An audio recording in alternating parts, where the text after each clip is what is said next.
பெஞ்சல் புயல் நாளை கரையை கடக்க இருக்கும் நிலையில் இது தொடர்பாக கடற்கரை ஓர இருக்கக்கூடிய மாவட்டங்களிலிருந்து நம்முடைய செய்தியாளர்கள் களத்தகவல்களை வழங்கி வருகிறார்கள். அந்த வகையில் கடலூரிலிருந்து செய்தியாளர் ஸ்ரீதர் இணைந்திருக்கிறார். அவரிடம் கேட்கலாம். ஸ்ரீதர், புதுவைக்கு அருகே தான் கரையை கடக்கும் என்றாலுமே கூட அருகே இருக்கக்கூடிய மாவட்டங்களிலும் பாதிப்புகள் அல்லது காற்று வீசுவதற்கான வாய்ப்புகள் இருக்கின்றன. அதன் அடிப்படையில் கடலூர்ல தற்போதைய நிலைமை எவ்வாறாக இருக்கிறது?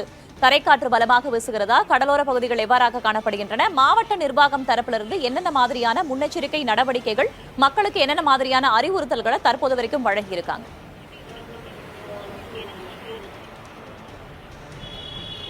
தீபாவளி பொங்கல் போல் கடலூர் மாவட்டத்திற்கு ஒவ்வொரு ஆண்டும் இதுபோல் புயல் வந்து செல்வது வழக்கமாகிவிட்டது. அந்த அளவுக்கு கடலூர் மாவட்டம் இந்த புயலுக்கு செல்ல புள்ளியாகத்தான் இருக்கிறது. இதுபோல் மாவட்டத்தில் தான் தொடர்ந்து அதிகாரிகளும் கவனமாக இருக்கிறார்கள். ஏனென்றால் ஒவ்வொரு ஆண்டும் இதுபோல் புயல், வெள்ளம், மழை இருக்கும் சமயத்தில் மாவட்டத்திற்கு தேவையான அனைத்து விதமான முன்னெச்சரிக்கை நடவடிக்கை மேற்கொள்ளப்படுகிறது. அப்படிதான் தற்போது வங்கக்கடலில் ஆட்டம் காட்டிக் கொண்டிருந்த இந்த பெங்கல் புயல் தற்போது கரையை நெருங்கிவிட்டது. இதன் காரணமாக கடலூர் மாவட்டம் முழுவதும் உச்சகட்ட பாதுகாப்பு என்று சொல்லலாம். இது பொதுமக்களை அச்சப்படுத்துவதற்காக இல்லை, அவர்கள் அஜாக்கிரதையாக இருக்கக்கூடாது. ஏனென்றால் ஒருவர் கூட பாதிக்கப்படக்கூடாது என்பதற்காக அதிகாரிகள் இரவு முழுவதும் விழித்துக் கொண்டிருக்கிறார்கள். குறிப்பாக அனைத்து துறை அதிகாரிகளும் தற்போது தயார் நிலையில் இருக்கிறார் என்று சொல்லலாம். அது மட்டுமில்லாமல் ஏதேனும் பிரச்சனை என்றால் அவர்களை மீட்பதற்கான மீட்பு குழுவும் இங்கு தயார் நிலையில் உள்ளது. கிட்டத்தட்ட தீயணைப்புத்துறை, மாநில பேரிடர் மீட்பு குழு, தேசிய பேரிடர் மீட்பு குழு என அனைத்து குழுக்களும் தயாராக இருக்கிறார்கள்.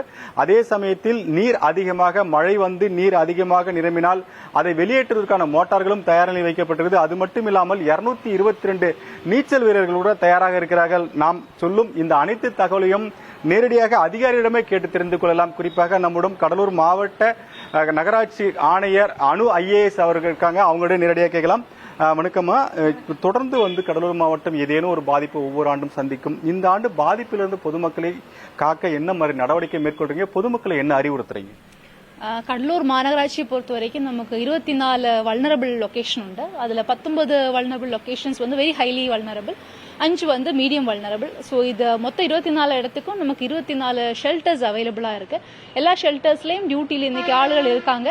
எல்லா ஷெல்டர்ஸும் கிளீன் பண்ணி சஃபிஷியன்ட் ஃபெசிலிட்டியோட இப்போ ரெடியா இருக்கு.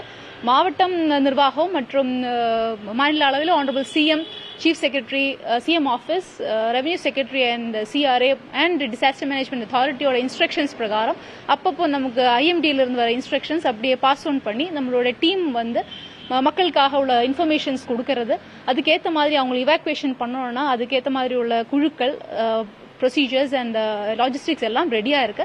ஸோ மக்களோட ஒத்துழைப்புடன் அவங்க இந்த மாதிரி ஒரு வார்னிங் கொடுத்தாங்கன்னா அவங்க ஷெல்டர்ல உட்கார்றதுக்கான அனைத்து ஃபெசிலிட்டிஸும் நம்ம ரெடியா வச்சிருக்கோம். இன்கேஸ் ஃபுட் அண்ட் வாட்டர் ஃபெசிலிட்டிஸும் அதுவும் ரெடியா தான் இருக்கு.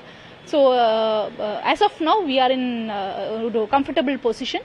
நம்ம போக போக மழையோ இல்லை அதுக்கு ட்ரீ ஃபாலிங் அது மாதிரி ஏதாவது இருந்தேன்னா அது மேனேஜ் பண்றதுக்காக நம்ம கையில tree cutters, JCBs and water logging ஏரியாஸை கிளியர் பண்றதுக்கு தேவையான மோட்டர்கள் எல்லாம் ரெடியா இருக்கும்.